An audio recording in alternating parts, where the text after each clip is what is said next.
It's Daybreak on Arise News, and it's time for the press preview. A first look at the headlines making the papers this morning. We start off with our sister publication This Day. Anger, dismay across Nigeria over UK's red listing of country. And the fillers to that story: hardliners call for retaliation, want British Airways Virgin Atlantic banned.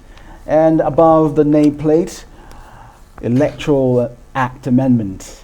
INEC, that's the Election Commission, replies Buhari advises President to assent bill. I find that report on page 12.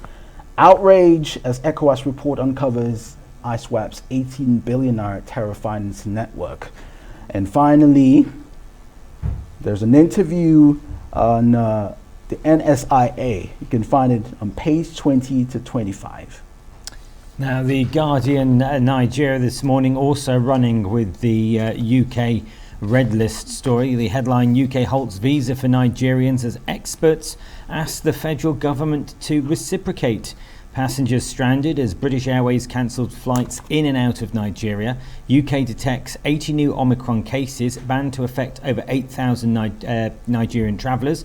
Citizens UK coming from Nigeria expected to pay £2,285 for 10-day quarantine. Canada is no longer accepting COVID-19 test results from Nigeria, as well as 9 African countries. Global clinic data confirms new variant is less lethal, and holiday travels hobble under restrictions. Forex liquidity crisis, and the main photo is what looks like chaos at Lagos Airport as flights were cancelled. That's The Guardian this morning. And in the Punch newspaper, federal government faults British travel ban, alleges most infected travellers from the UK. Between now, November 22 and November 28, 67 inbound passengers tested positive, and that's according to the Center for Disease Control in Nigeria. Right above the nameplate, fuel subsidy hits 1.03 trillion naira, and NPC to deduct 199 billion naira from Federation account. The Nation this morning: Omicron travellers stranded in Lagos and Abuja airports. UK halts visa applications from Nigeria. US to insist on viral tests at airports. Tests done in Nigeria, others no longer tenable in Canada. And federal government kicks. Federal government moves to avert ASU strike. Also 8 children found dead in parked vehicle, story that we were covering earlier. And Supreme Court rules tomorrow on judiciary funding EO10. That's The Nation this morning. Well, I've got the Daily Express on the international scene here. At last, Brexit shake up to boost Britain's firms.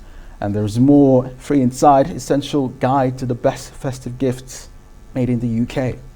The Daily Telegraph this morning: more than 300,000 housebound yet to get booster jabs. Also, Storm Barra threatens further blackouts as Minister orders review of power cut chaos. And end of slaps on the wrist for middle-class drug users. That's the front page of the Daily Telegraph this morning. The Eye newspaper: backlash over new travel test rule as families face cost hikes. The Independent this morning: jab chiefs warning over selling vaccine centre move would leave UK vulnerable to variants. Also, Saudi sizzles as Hamilton draws level. That was the Saudi Arabian Grand Prix yesterday, where it's literally neck and neck now between Lewis Hamilton and Max Verstappen. And finally, I've got the Times. A PM plans to let ministers throw out legal rulings. And The Guardian quickly: next virus could be more lethal, warns scientists behind vaccine. Also, call for age ID on adult sites to cut child harm. And wealthier drug users face losing passports. That's the UK version of The Guardian this morning. Well, for the press preview, let's bring in analyst Emmanuel Bello, who's in our off-site studio. We wonder if we have him at this time, so we can take a look at the headlines. So, good morning, Emmanuel. Good to have you on the show. We're starting off with This Day, of course. Anger, dismay across Nigeria over UK's red listing of country. And some people are asking for retaliation for Nigeria to ban the British Airways, Virgin Atlantic, and others. Emmanuel, did we see this coming? And Nigeria, we have less than 5 Omicron variant cases but we're receiving a ban, and some countries who have as much as 10 plus are not. What's happening? Yes, good morning, Kenneth. And I think the anger is justified because nobody understands this. Maybe Dan will be explaining to us in a bit what's happening between us and the UK. But yeah, seriously, this is going to cause some form of diplomatic row between us and our most powerful ally on the world stage. The UK government. I don't understand. I don't know what's led to this. Like some commentators say, it's not even backed by science or backed by, I don't know. I think it's just panic. It's backed by fear. But it could be other things that I think going forward we should be able to go through and see what's going on between us and the UK government. But this is by far one of the, since this started, this is the worst of the kind of moves that we have seen around the world.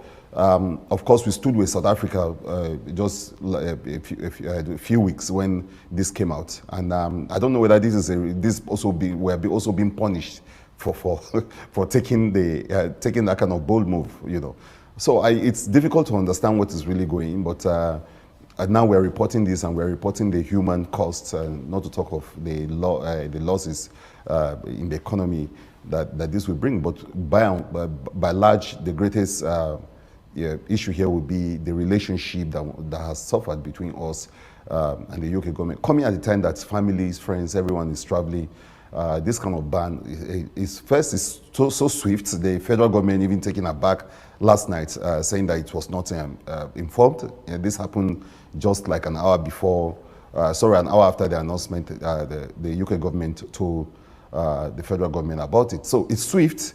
It's sudden. It's not backed by any form of serious, like Kenneth, you noted. It's not as if we have an outbreak of the Omicron crisis here. We are managing it, and the federal government, in fairness to the federal government, has taken real bold steps, including even shutting out workers from public places and all that, just to ensure that it gave a good impression of its own fight against this variant of COVID and others. And I think another interesting thing there is the fact that there seems to be a doubt about our vaccine certificates around the world, with UK government coming out strongly to say it will not accept whatever vaccines documentations we are showing. What's going on? They have no faith in our vaccinations. They think people are cutting corners. They think people are getting these evidences or proofs from the back door, or what's going on. So this is raising all sorts of issues, diplomatic issues, even political, around a very sensitive issue. But the ban was certainly swift, and I think it's annoying, like most people say, but it's almost cold and lifeless and heartless. Somebody even saying racist in some of the reports, because you have a situation where there was no consideration at all for the human factor, for the human being. It lacked sympathy, it lacked kindness, it's just not the right thing. But the British government probably trying to protect its own people, trying to protect its own country. We say that, well, this is an extraordinary move it made to save their own people and for Boris Johnson always talking about saving Christmas. Maybe this is one way he's planning to save the Christmas for his people. It's an interesting. I was speaking to some analyst friends of mine yesterday, and no one seems to understand why it's been done. The general consensus is that the UK government was about a week behind when the pandemic started last year, a week behind mainland Europe, and look at the number of cases, look at the death toll. The UK is fourth in the world. It's number one in Europe, a place which no country wants to be at. So there's a consensus that they want to be seen as they're doing something. But I mean, it's clear. Do you think this was clearly not planned very well? Because if you are a British traveller, a British resident, or a permanent resident in the US and are travelling back now, permanent resident of the UK and you're travelling back now, you have to go into quarantine, which costs over £2,000. Yet there is no availability. There is no quarantine rooms that anyone can book. So in effect, Britain has kept many of its citizens stranded abroad through a policy that makes no sense. Yeah, exactly, and I think these are all the sort of issues that people are looking at, and like you noted, Dan, that okay, the British government looking inwards and looking at how it could, deal with the crisis of COVID on its own, has to actually take such extraordinary measures. But I think by far what people are saying is the methods, the methods that it's the way this is being done, that people think it's a bit too aggressive, too violent. You think of two countries having a great relationship, and then suddenly, it looks as if even there's some form of disrespect. You disrespect the country, but maybe they don't even care. I'm looking at the British papers today; nobody is even reporting that. Now, that gives you the impression of the kind of relationship that actually exists between us and these same people that we're talking about. It's a bit disrespectful. Some people even going to the point of saying that it's racist, and of course the method of it, other people are calling for retaliation. I'm wondering what kind of how we are going to retaliate. So it's something that I think in the next few days, both countries will have to sit together and look at it and see how to get around these issues without having the kind of crisis you're having.